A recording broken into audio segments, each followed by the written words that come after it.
Well, you're in for quite a treat today. We're going to talk about the happy subject of total war and nuclear bombs and complete and total annihilation. At any rate, that's the happy topic for today.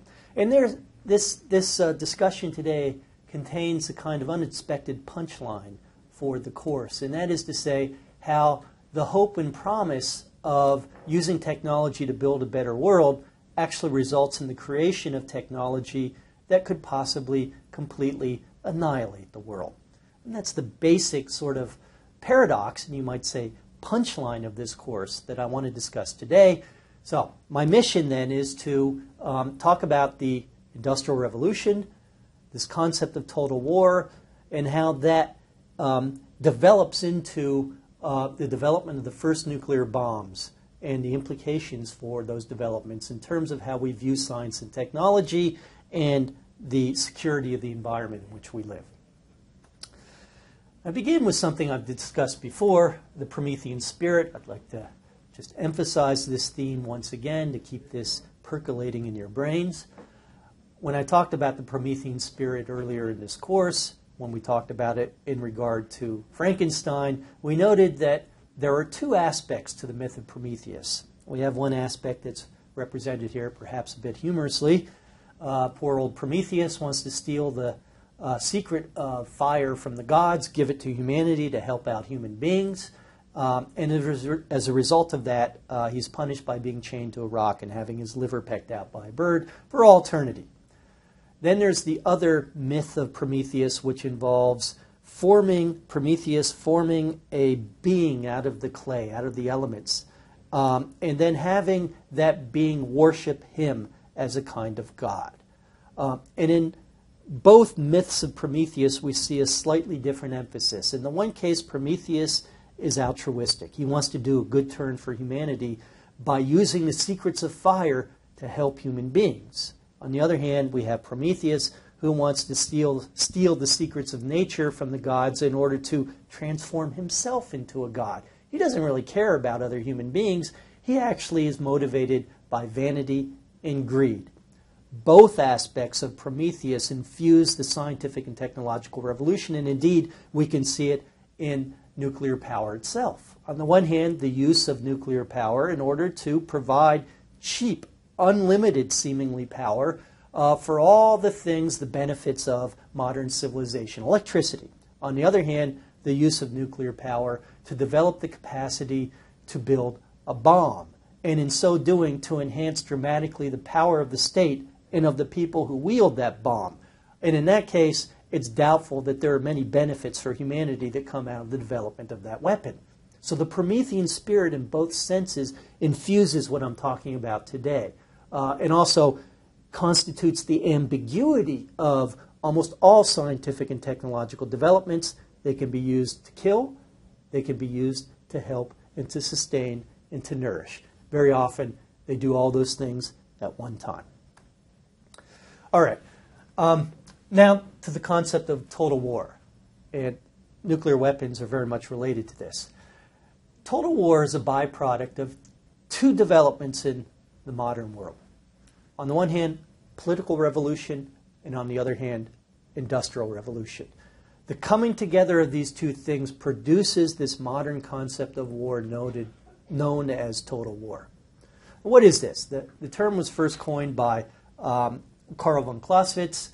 He wrote a book called On War, and he developed the concept of Absoluter Krieg, which is total war, based on his analysis of the Napoleonic Wars at the beginning of the 1800s. And he said that, you know what, in the world we're living in, the world of revolution, war has changed.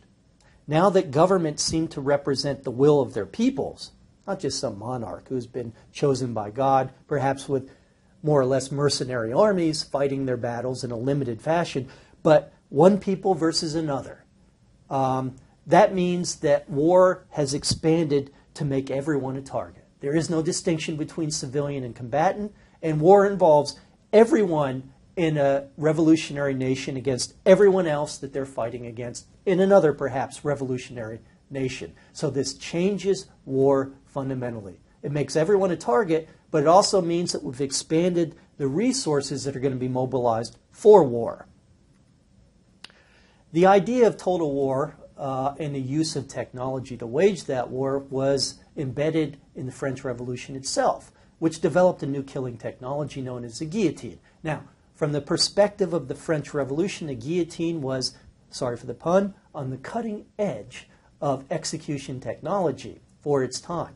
Far more civilized, people thought, just like later on people thought electrocution or injecting people with drugs was a far more civilized and modern way of killing people than the previous method, which involved someone hacking your head off with an axe.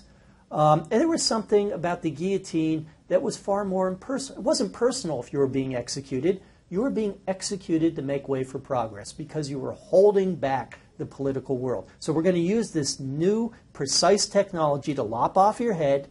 You're not even going to know you're dead once you're dead, supposedly. Who knows? I don't know. If your head is chopped off and it's hanging out in the basket, are there a couple seconds where you think about, oh my God, my head's just been chopped off? Hard to say. We'll never know unless we get our heads chopped off by a guillotine. At any rate, people thought this is a new killing technology, far more civilized and modern, and impersonal. It distances the individual who's doing the killing from the act of killing, pulling that string rather than wielding the axe.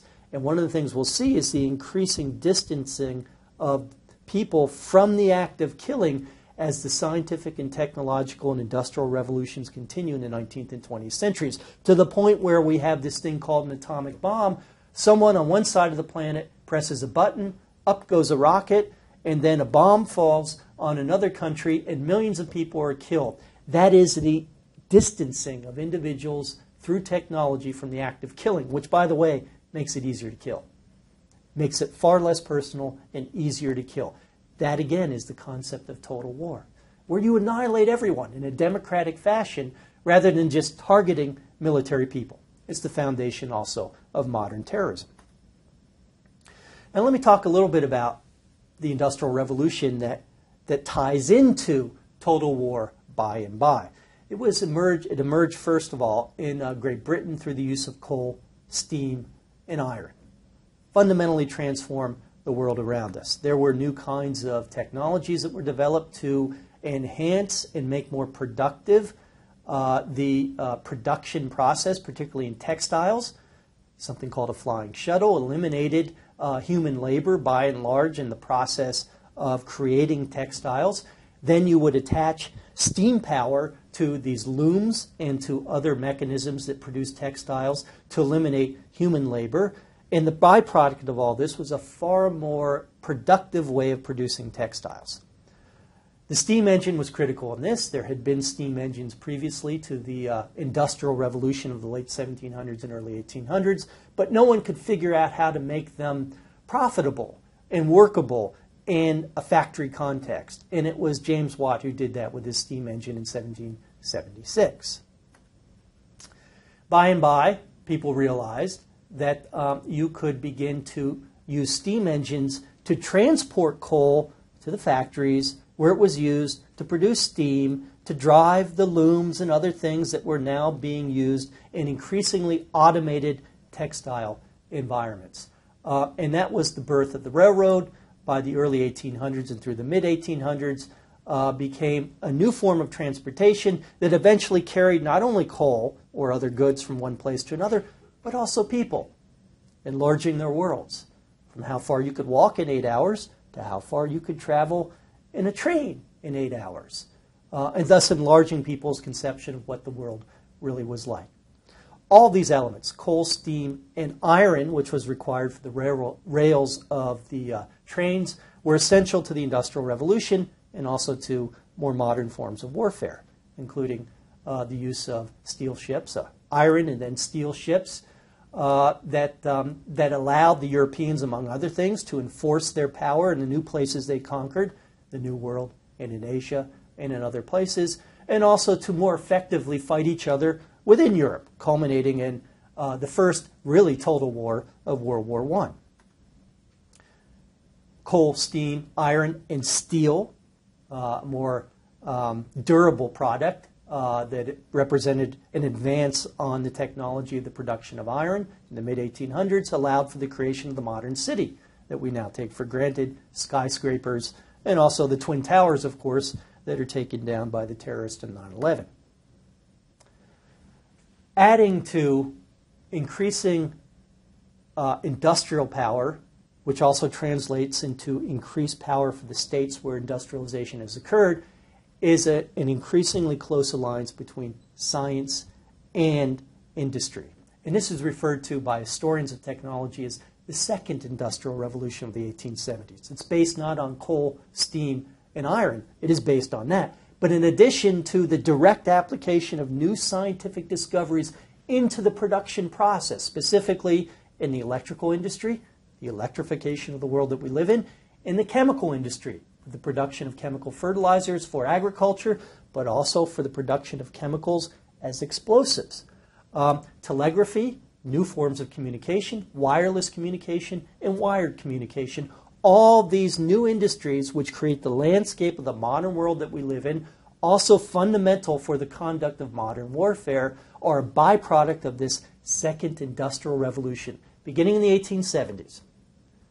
If that first industrial revolution began in Great Britain, the one I talked about before based on steam, coal, and iron, the second one began in Germany and the United States, and then spread to other countries.